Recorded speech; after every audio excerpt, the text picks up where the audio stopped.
I just want to say this and give you your flowers before we get started, though, brother, because you know, we always we put a cap on rap as far as like on the age limit, right? Yeah, man. I want to make sure I say this before we get started. I want to say you are the epitome, my brother, of what rappers need to kind of morph into so we can stop putting a cap on rap. And what I tell people, what I mean by that, if they listen to your lyrics, brother, you got a message.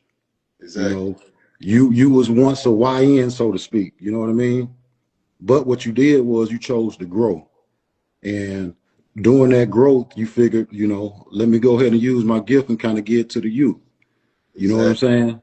So I feel like if more rappers would morph into what you morphed into, we'll stop putting a cap on rap. We'll stop saying, hey, that boy or that man too old to be rapping. But there's Exactly. no way we can tell you that because of your message. You get what I'm saying?